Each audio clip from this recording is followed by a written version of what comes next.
Hey everyone, welcome to our hometown publisher interviews. Today, I'm excited to have back on the show Tom Lappas, the publisher of the Henrico Citizen. Welcome, Tom.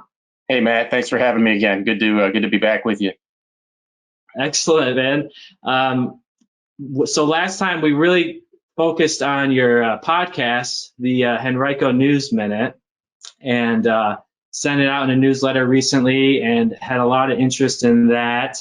Um, Today, I thought we could start off by talking a little bit about this other podcast that I understand you just started recently for moms in the area. Can you tell me a little bit more about the strategy behind this? Yeah, it's funny. We a couple of years ago when we did a reader survey of about 1,200 readers, we found that our core group of really passionate readers fell within that 35 to 50, 55 range. Tended to be women. At that point, it was kind of like 6.5 out of 10 or so were women, and that's such a desirable market for advertisers. And we really felt like, from an advertising standpoint, we tried to play that up to potential clients. But we've also tried to tailor our content a little bit more to that target group. And we put a greater emphasis on the events that we were listing, because these are people who have kids and they want to go do things with their families. And so the last couple of years, that's really been a focus for us, that target group. And I think it's important to understand in general what niche you appeal to, or in our case, we hope to own that niche to some extent. This second podcast is called Monday Moms, and it just came about. I was having a conversation with one of our newer sales women, and she is a mom. She's about my age. She's had got a few kids. She's been divorced, been remarried. She's been a community volunteer. She's done a lot of different things, and she thought, as we were talking, the idea just kind of occurred to both of us. Like, what if we did a podcast geared specifically toward moms? They're already our target audience. And she could host it and talk about a lot of these issues that are sort of ever present to moms and families and parents. And so we came up with probably 30 or 40 ideas to delve into. And this podcast is a weekly one, and it's really more of a traditional type podcast. The idea is that she'll have maybe 2 to 3 guests of 10 to 15 minutes apiece, talking about one broad topic, I guess. Maybe it'll be what to do for a girls' night out, how to find a great preschool for your kids, volunteering in your kids' school. I mean, any number of different topics. And so that was our idea. Now, we hatched this back, pre-COVID. I feel like you have to make that dividing line. Yeah. And it was really BC and AAC. Right. It was going very well. She had actually approached some hospitals, and like Publix grocery store chain was very interested in talking about selling sponsorships on this podcast. And she got a few commitments, and a few folks even paid before she had even done one episode, which was kind of remarkable to both of us. But what she was hearing was that, hey, there's really nothing like this out there in the community, specifically geared toward moms like this. And so the feedback was really good. Then, of course, this all happened, and we kind of took a little pause. She had done one episode, we had posted it, but now, of course, dollars are tight, so a lot of sponsorship opportunities kind of have to be put on hold. But we were talking, and she thought, she's been hearing, again, she's kind of a pretty active volunteer, and she's heard a lot of good stories that are coming out of this. And she said, what if I just, forget about trying to sell sponsorships for a period of time. Let's work on building up the listenership. And I'm just going to talk to people who have interesting or cool or positive stories that have come out of this whole pandemic. And so that was the episode that we posted the other day. She's since talked to a few other people with just neat little stories, community stories that fit that type of a format. It's a teacher that heard some encouraging words from a student of his, and things like that. Right. Nothing earth-shattering, but it's kind of a feel-good piece. And I think, we've already seen some pretty good numbers on that, and hopefully when this all clears out, we'll have some numbers to go back to with sponsors to say, hey, people are listening. The idea with the sponsorship is that if we're doing a 2-segment show, maybe one of the segments is a paid segment from an advertiser and the other segment is not. And that's something that I don't really do that. I have never done that in print. I don't like doing it online, that paid content idea. But I think in this format, you have the ability to do that without feeling like you're selling your soul, to the devil or something. Okay. Yes. Paid. Yeah. Sponsored content. So that would be in the form of her interviewing basically a business. Yeah. So originally we thought we're just going to sell, a 60-second advertisement on the show, that sort of thing. Right. Right. But then I think until you get to a critical mass of listeners, it's probably hard to sell somebody on a show that maybe has, 150 listeners. Right. And so we thought, all right, well, maybe we give them a little bit more of a platform to talk about. Our thought was we'll pick an issue, we'll find a sponsor that is interested in talking about that issue, and then find somebody else that we just want to talk to get insight on that issue. Right. Trying to think of some examples that we had come up with, but so we had a grocery store that was interested in doing they have a weekly courses about preparing meals, basically different kind of a cooking school, basically.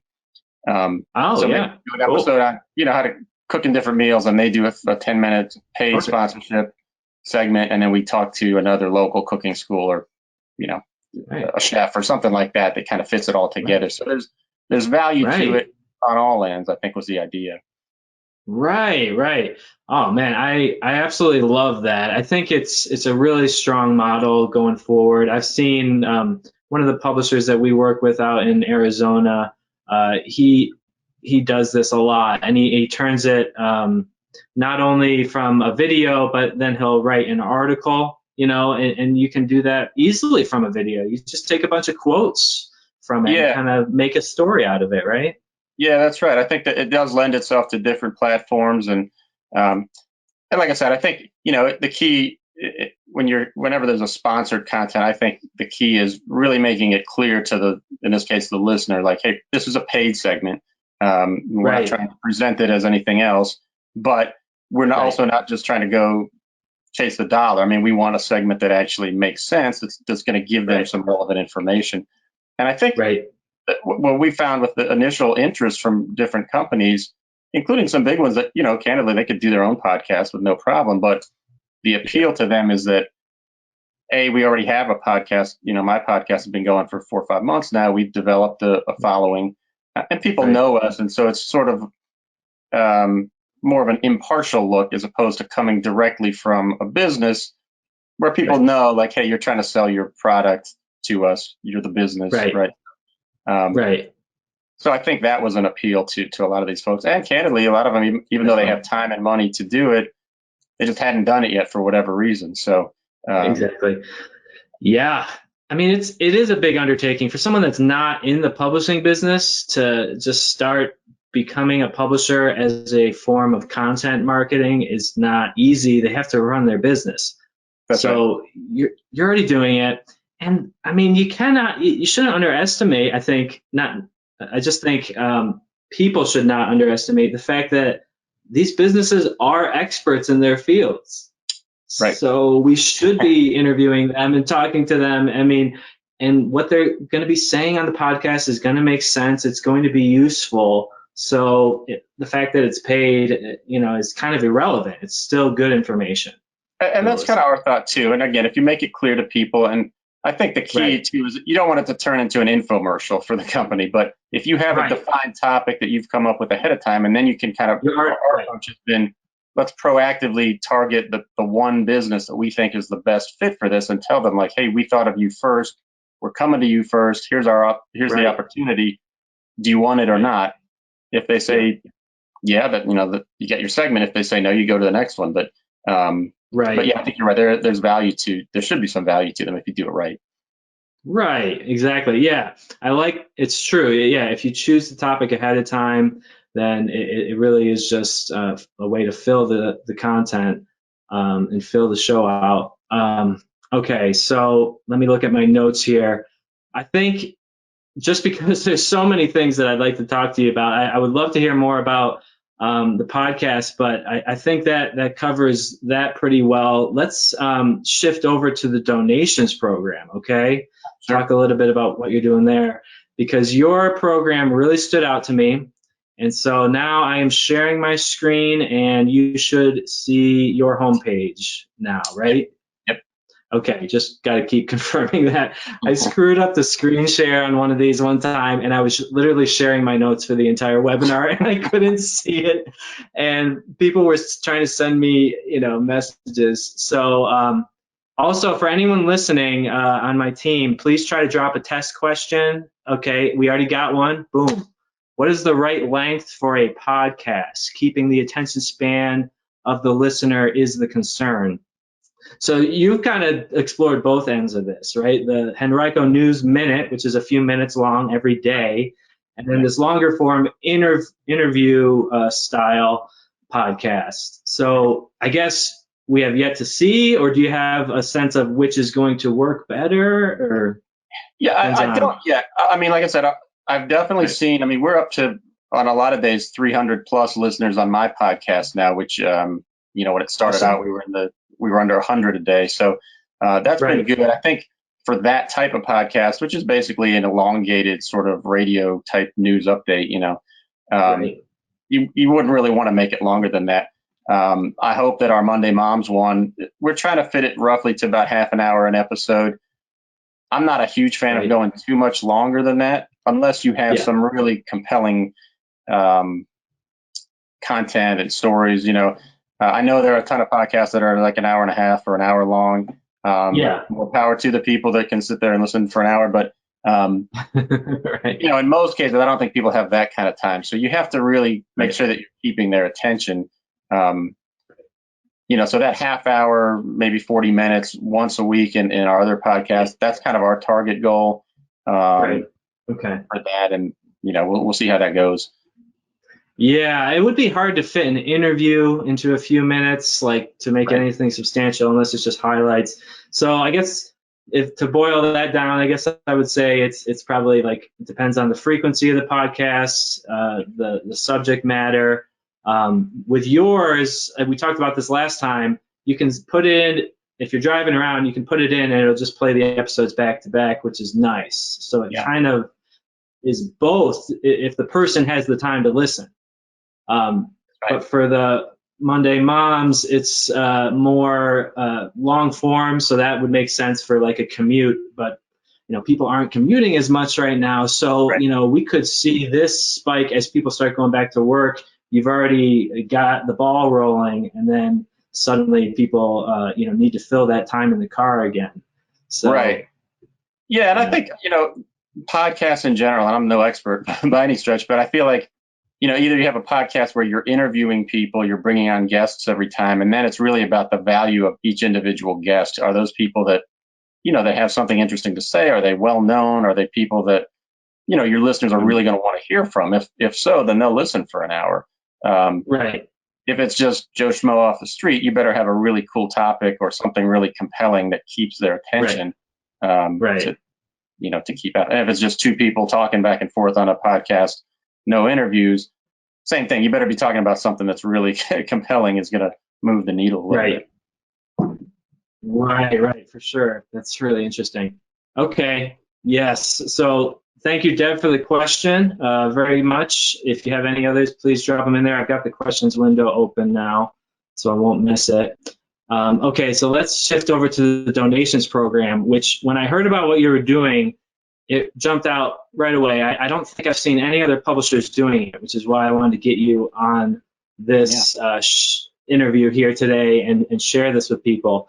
So I'd like to hear you just describe it for us, like from how you envision this and how it works, the donation program that you recently launched. Yeah, well, I'll start at the beginning, because last fall, and you'll see that support the citizen tab up there. We had never asked for contributions. I mean, this is our 19th year. We never asked for money. I've always needed money, but it's never been something that we went to the readers to solicit. And last fall, I was reading a lot about other publications, how they had tried it, what they had done, and it was working for a lot of them. And I thought maybe there's no harm in trying. So with your staff's help, we put together that button and just try to call attention to some things. And we put up a little, explanation of why we were seeking funds and that sort of thing. And we probably I didn't really make a direct appeal, as I recall. We mentioned it in our newsletter, and it's kind of always a button there and stuff. But we probably raised about $1,000 between the time we posted this, I want to say back in October, and the end of the year. Which was something. And I hadn't done a lot with it in the first quarter of this year. And then when the whole virus thing started happening, initially, well, I did two things. So first of all, I realized it was going to impact small businesses. So we put together a pretty quick plan. I decided I'm going to give away 10 digital advertising packages to small businesses in our county, 25 employees or less. I put together, again, on your site very easily, very easy to put together a form. We maybe like 5 questions. It was sort of an application process that people could fill out briefly. Just say, tell me about your business. What would you do with, who are you trying to reach? Why would this be meaningful to you? And we got about 30 applications for those 10 spots. And a month of a digital package with us is roughly about $700. So, each one was about a $1,400 value. And so we got 30 applications. We picked 10. We awarded those 10. The people were very appreciative of it. We got most of them running, or at least several of them running. A couple wanted to wait a month or so. So that was kind of our first step. And then I thought, all right, this is actually going to impact us. I hadn't thought that at the beginning. And so I thought, all right, this may be the time to really go a little more full in on the reader contribution angle. But I was trying to think of some other, not pitch, but appeal that I guess I could make to readers who were maybe on the fence or didn't think that they were going to donate otherwise. And I came up with this idea of tying it to nonprofits because, all communities have a lot of really active nonprofits. We're particularly like that in this region. And so many people here are either, they're volunteering for a nonprofit or they work with one, or there's just connections all different ways. So the idea that I came up with is basically you give us money to help our journalism efforts. We will donate advertising space to the nonprofit that you select. And as you see there, I kind of came up with 6 different tiers. I probably made it more complicated than it needed to be. Initially, that lowest tier was $15. So if you give us $15, we're going to give the nonprofit of your choice a week of advertising in our email updates and on our website. It's not a lot, but it's something that can move the needle a little bit. And we really got a pretty good response. And we started getting, $25, $50, $30 donations. I would reach out to the nonprofit and say, hey, somebody's donated in your honor. This is what you get. They would, they were very appreciative. Nice. And so it really kind of picked up. We probably got, within the first week or two of doing it, I would say we got close to $1,000 in donations that way. Wow. Fantastic. From the 20 or 30 donors. Since then, and so that was kind of our first effort. Since then, I learned about an effort from the Local Media Association, which is a nonprofit, media group, national group. And they have put together something that's awesome where anybody, whether you're a member of theirs or not, they will set up a donation site for you so that people can make a tax-deductible donation through them to your publication. Oh, wow. So it's, in lieu of becoming a nonprofit yourself, which is a time-consuming process, they are already one. So they can accept the donations. They take a small percentage of the donations to run the program. And then they pay it out. So so that's we've only been set up with them for a week. And I guess as we're recording this 4 days ago, I sent out an email appeal basically to our list of about 12,000 email recipients. I just saw that. Reasons, this is what we're doing. We need help. We've lost half of our advertising revenue in the last month, basically. We expect that to continue. And so if you value what we do, basically, here's a way that you can help us in a tax deductible way. And in those 3 or 4 days, we've raised $1,500 through that form. So, okay. Altogether, so people have a couple different ways to donate to us. We've raised about $3,000 in the past month or so that way, which is, for us, great. a really small pub, it can be the difference between making it another month or really struggling. Right. So wow. it's been good to see, and I think, we've got about 70 donors in that period of time to contribute that money. Okay. I've kind of learned as I've gone. I've listened to other publications, what they're doing, and the message seems to be you just have to keep asking, and a lot of us are not comfortable asking for money, but you kind of, it comes down to, do you want to exist anymore or not? Right. Yeah, that's really interesting. I think a lot of publishers could relate to that.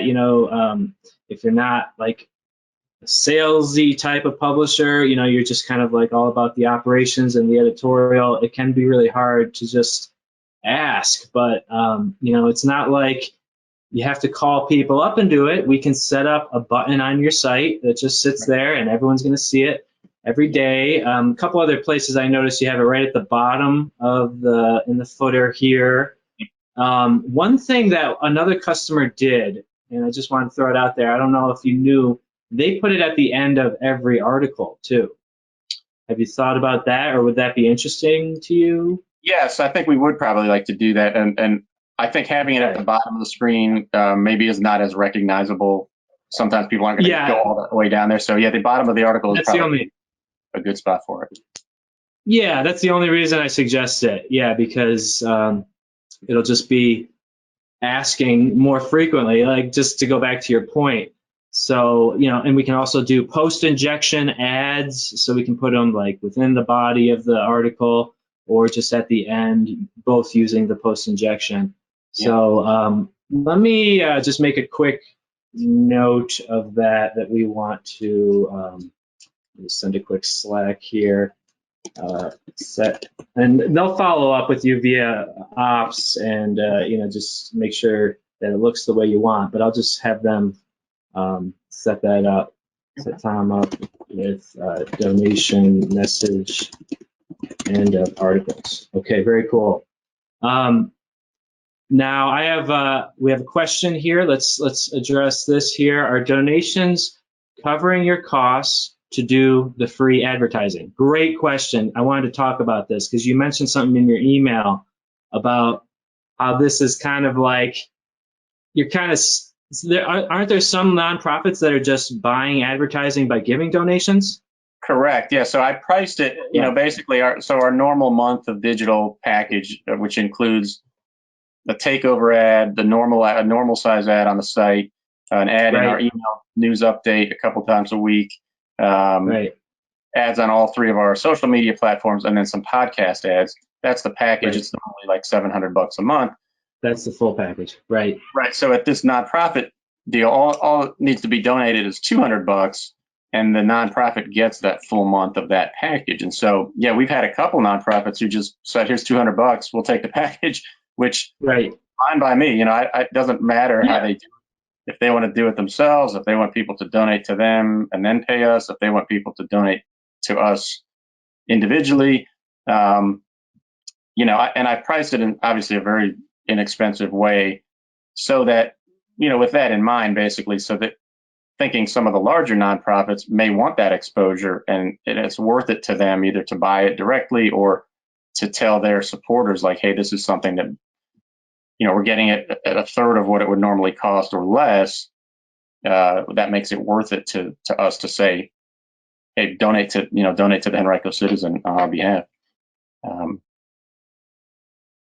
And yeah, I just want to point out, I don't even know if you intended to do this, but I feel like you've achieved something really interesting here, because some people, they're at this time afraid to change their rate card, but you didn't change the rate card. You created a new product. And so you didn't change the rates there, so there's not going to be any awkwardness of increasing the rates later. You just remove the donation option, maybe down the road, right? Is that kind of? That's right. I think, in general, we have tried not to sell on price. I think we've tried to sell on this is what our price is, and this is the value that you're getting for that price, as opposed to, hey, we have a Right. sale of the month this week, or we've got 50% off, because you sort of devalue what you're doing. But yeah, this is specifically geared toward nonprofits. We always give a nonprofit discount anyway, and I think in this case it makes sense to go even a little bit lower than that, because I mean, genuinely, we want to help the nonprofits. My thought was, I'm not probably going to be getting a lot of ad revenue in the next couple months anyway, but I'm still going to be publishing. I mean, we have to halt our print edition. We have been printing twice a month for 18 years. We stopped that because half of our distribution spots are closed. People aren't going out. We lost some of our biggest advertisers, at least temporarily. But we're not going anywhere online. I mean, we double down on what we're publishing, and so I thought if we can use all of our platforms to help some nonprofits and help some small businesses, let's do it. So that was kind of the idea. Got it. Okay. Yeah, these are all like really great actionable tips that I can, take back in a high level overview and just, lay it out to other publishers for ideas because, a lot of them aren't asking yet. We do have a handful, and I'm trying to interview them all and just get a sense of the different strategies and then just kind of, recycle it back in the newsletter. So, a bunch of things there just to focus on nonprofit only, creating this new product. That's all really, really helpful. So this has been working well for you. Anything else you want to mention on this before we switch topics? Well, I would guess a couple things I would say maybe. We obviously started the effort through our site first, and once we connected with the local media association, I didn't necessarily want to end the one that we had already started. So right now we have two different ways that people can contribute, which is probably not ideal. I think I would say pick one. But we've left them both up there, and I've tried to, people go to our page now that you've got up, and they can see, hey, you can give to us right here, or if it's important to you to make it a tax deductible donation, here's the link to do that. Either way, we're giving them the chance to name a nonprofit, and we'll donate money, or we'll donate ad space to that nonprofit. But it's probably cleaner if you just have one way for people to donate. Again, I may change these tiers a little bit. There's 6 of them. Maybe there only should be 3. I don't know. I will say on the LMA donation page, their preset values are like 25, 50, 100, and you can always input your own amount. But people tend to click on one of those available options. So set it at 25 is a good minimum, I think, because you probably don't want to waste a lot of time getting $5 and $10 donations. It's nice to get any donations, but if you're trying to, make an impact on what you're able to do from a news perspective, $25, $50 donations are really kind of, I think, what you're hoping for. So if you guide people in that direction, I think you're more likely to end up with those kinds of donations. I see. Okay, very cool. Yes. Yeah, I can see how. I mean, obviously, people are figuring it out, so it's not too confusing. Right? I really think you've done it a really nice way here. But that is just another huge tip. The LMA, I'm very familiar with them. I know they've been very active in the industry for years. I mean, I used to go to their conferences. Did you ever go to any of those, like the mega conference and that kind of thing? No, I've been to very few conferences of any kind, but I'm late to the game with them. But they do a lot of great stuff, as I've learned in the last month or so. And they've been hosting weekly webinars to kind of bring on publishers to talk about what's worked for them in this donation realm. And and I think the other thing about donations in general, I would say, is just, as I've learned through this process, you just have to be honest and be specific with people and remind them of the good work that you've done over the years, and maybe showcase some of your top articles from the last year or 5 years or whatever. To say, here's the impact that we've made in this community. Now we're asking for your help, and I think people respond to that. Right. Yeah, amazing. I mean, that's just kind of the basics of selling yourself there, not in a good way. Like you just have to, show what you've done and demonstrate the value, because people are really recognizing the value of local newspapers now more than ever, and especially in the digital space. So, the fact that you guys are kind of like a daily online, like you're publishing stuff all the time, and then a week or bi-monthly in print, or at least were. I mean, it just shows that I think. I mean, you're just in such a cool position. The workflow that you've worked out, like you could just kind of pause the print, as the print ads have gone down, you could just pause it, and it doesn't disrupt your whole workflow, right? You're still just well, and I'll say, I mean, we're very small. I'm full time, obviously, but I've got like 3 essentially part-time staff members, and that's it. That's all. That's all that we have. right. And right now, I'm working from home. I've got a 6-year-old and a 1-year-old, so half my day is spent chasing my 1-year-old around. I have maybe an hour and a half where I can actually, during the day, conduct interviews or write anything or do this stuff. Right. So I'm working, dinner time to like 2 a.m. to try to add to that. But what I really like about being at this point digital only is, it's easier to just write an article, post it, tweet it, Facebook it, put out our daily email. A lot of times, as I talked about the last time with the podcast, I'll write an article and right then I'll record the podcast 40-second, minute of it. So there's a fresh. lot. It's done, right? And I don't. I love our print product, but twice a month, it's especially now, it would be really hard to put anything in there that's relevant to people after 2 weeks. So this way, we're daily. I can post stuff constantly. I feel like I'm getting more done from a news perspective than I was able to prior to this, to be honest with you, even despite the limitations working from home with kids and everything. But right. That is interesting. That's a really good point. Yeah, the time course of stories is different now, even in really small communities. Things are changing all the time. Yeah. All right. Yeah, and I know you're very busy and you got a lot going on, so I don't want to take up too much time here today. So let's got what you need. Let's shift. Yeah, you're the man, dude. I love it. Okay, so let's shift topics here. I just want to point out a few things here. For those that don't know, we now have slideshows on the homepage, which are more flexible and more compatible with different aspect ratios on images. So I just want to point that out, that you are using that, and we have images like this. And basically, if it doesn't quite fit the slideshow, then it puts in that little margin, which is basically like a zoomed out, blurred version of the original image. So then it just kind of fits nicer. How's that? Does that look good for you? Has that been working well? Yeah, it has been, and I think we originally, I think that the key is remembering the featured image that has to go there. So you may have to have a different featured image in some cases. Right. But I think it looks good.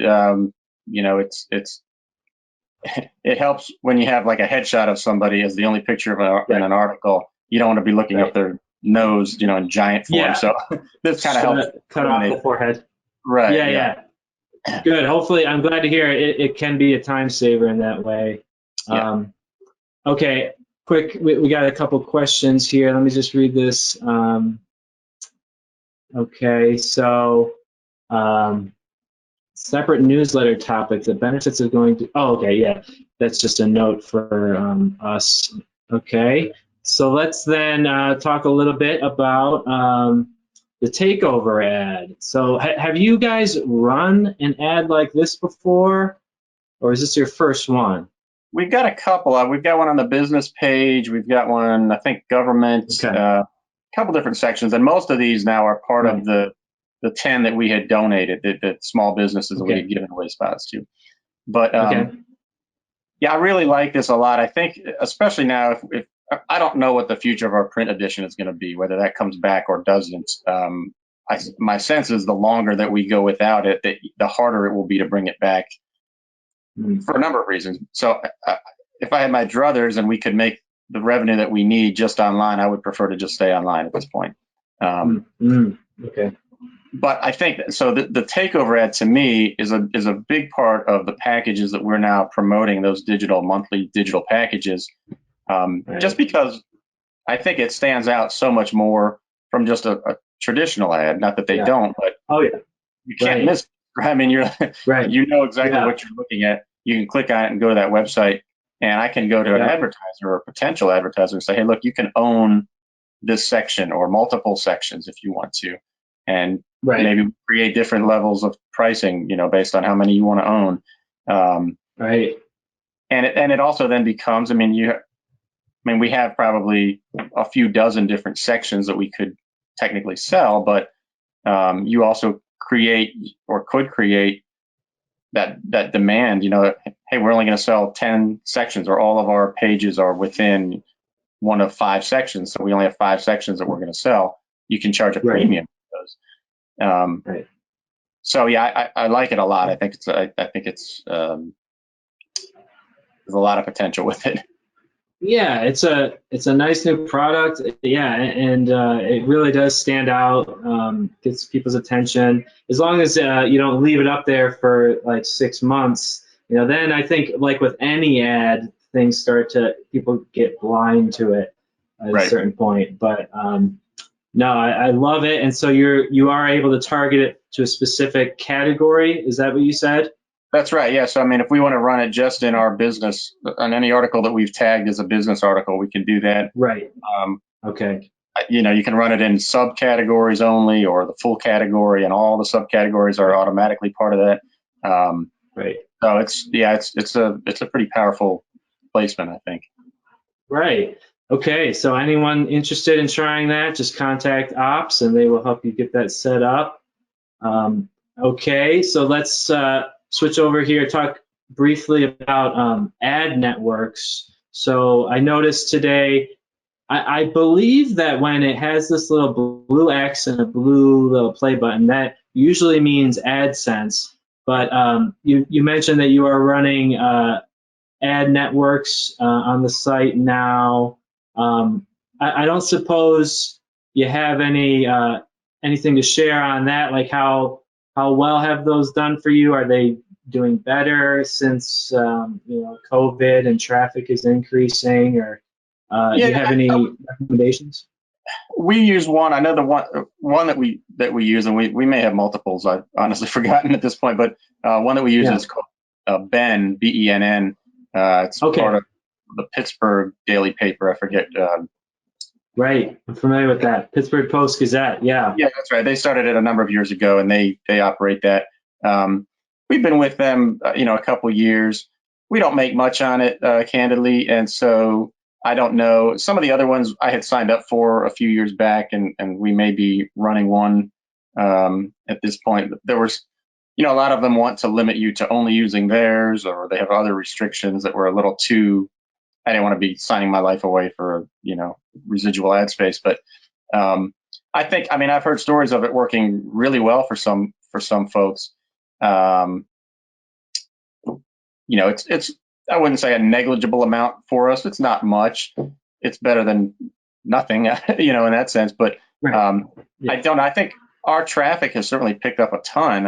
I was running the numbers the other day, just the previous, this most recent 365 days compared to the previous year. We were up something like 50 something percent in page views and like 80% in unique visitors.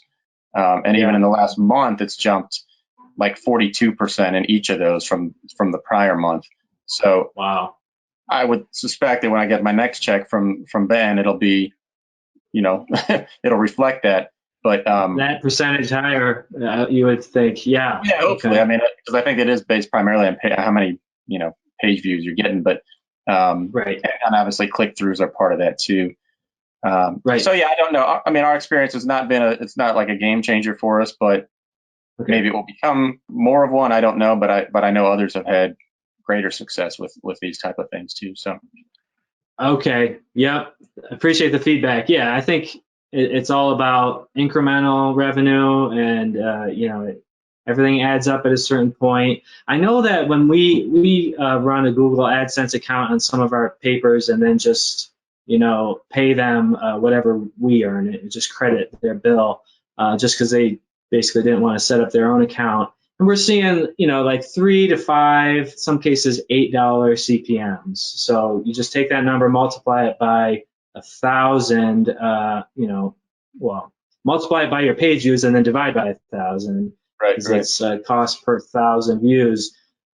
So that's pretty decent, and it can definitely add up, especially. So it's just such a unique situation with advertisers going away, and then the traffic going up. So it is kind of tipping the scale in favor of these networks, at least for the time being. And I know with AdSense, you can set it up and then still run in, direct ads to rotate with AdSense. So, when you do get a local advertiser interested, they can, kind of still be a part of that, Yeah.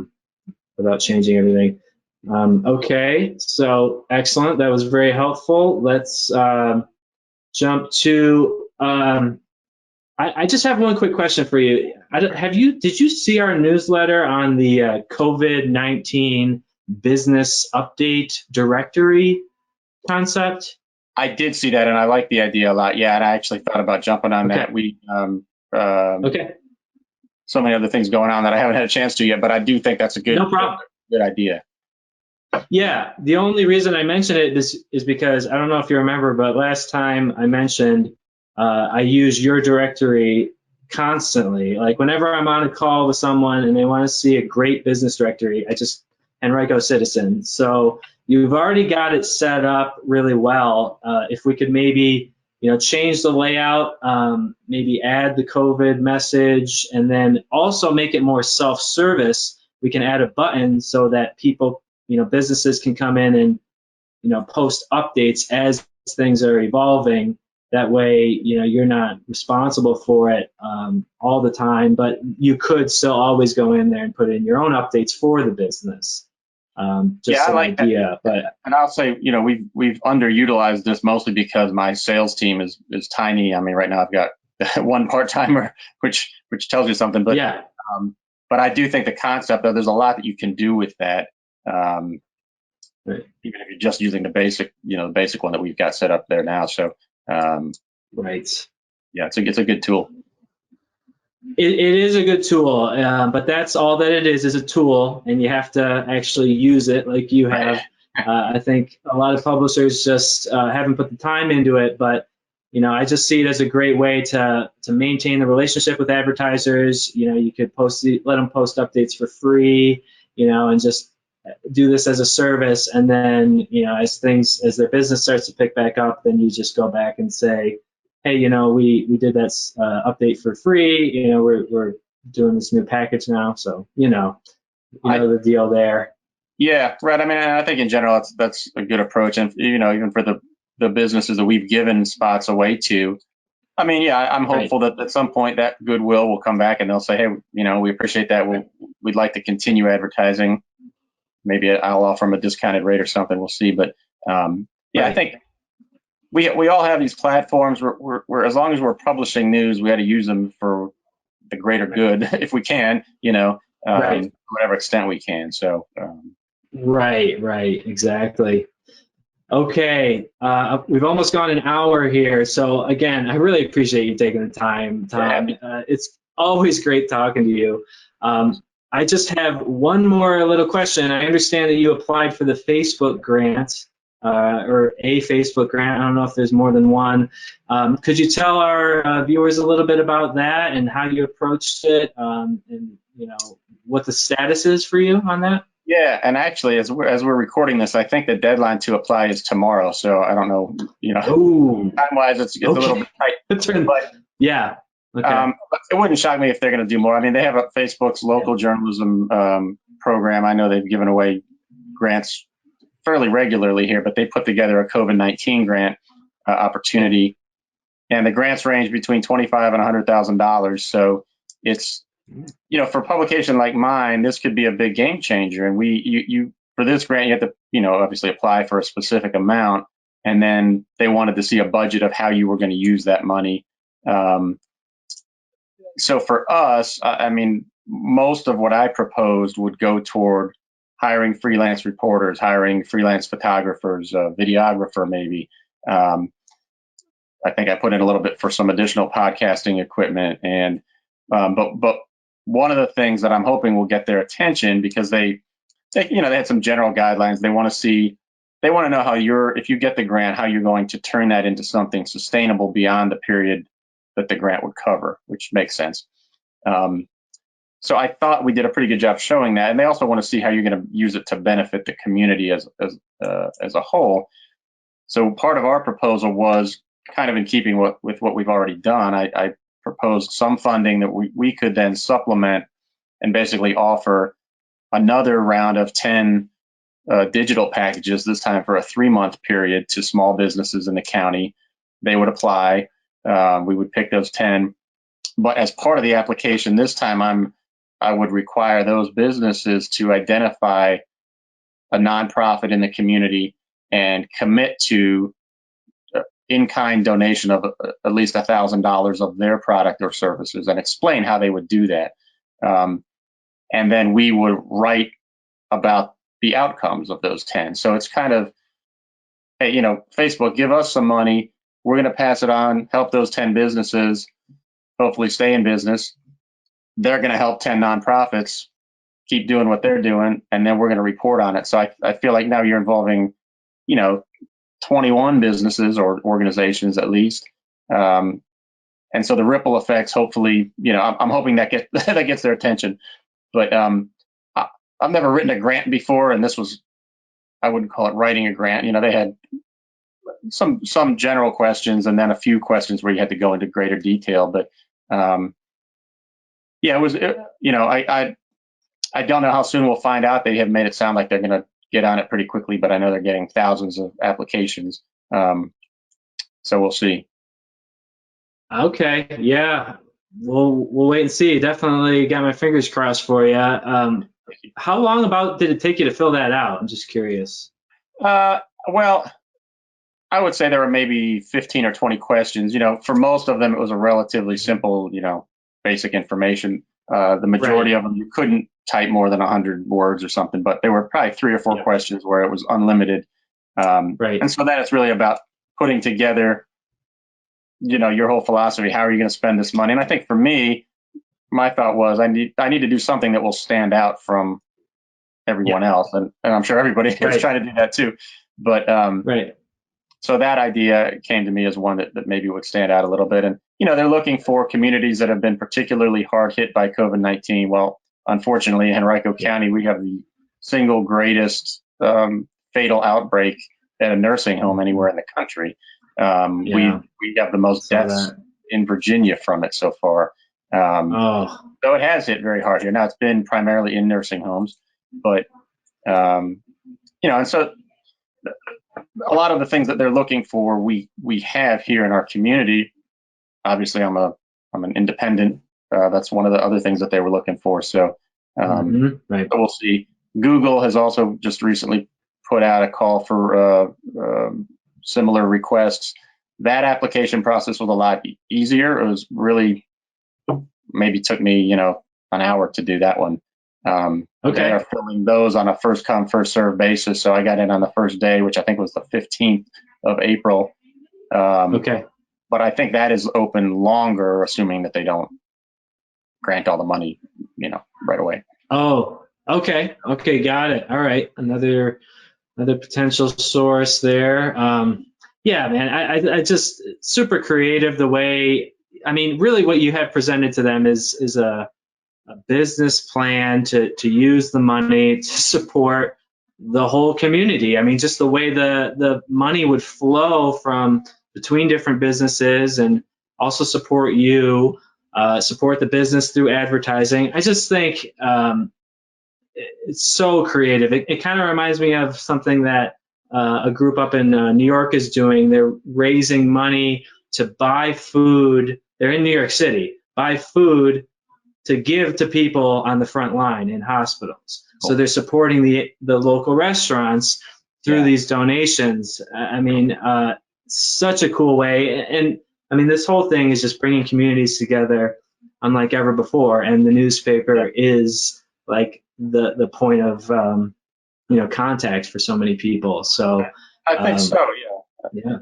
I hope so. Well, it's funny you mentioned the restaurant deal, and I'll, briefly, our county came up with a pretty neat idea. It started with a restaurant owner in the county who said basically, we're going to stay open as long as we can. If you guys need us to deliver food to your fire stations or whatever, let us know. Well, the county turned around and said, we're going to actually buy food from all of our locally owned Henrico restaurants, or pay basically for our frontline workers up to $15 a meal to go buy food at these restaurants to keep them going. Awesome. Which I thought was a great idea. And we wrote about that, and the response to our article was off the charts. So people, I think there's a lot of that happening, and it's important to have local publications that can tell those stories, especially now.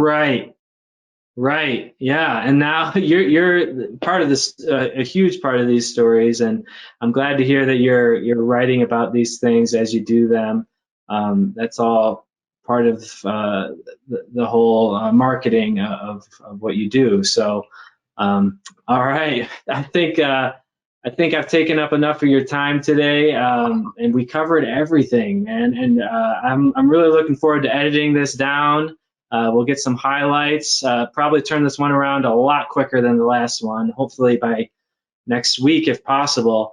But I'll share with you the videos as I kind of crank them out. And let me know if you have any feedback or any other ideas that you want to share. But sure will. You've just been great, Tom. It's really, really nice talking to you. Awesome getting to know you a little bit better with this format. Thank you, Matt. I appreciate it. Thank you, Tom. I appreciate it again very much for your time. We'll talk to you soon, all right? All righty. Take care.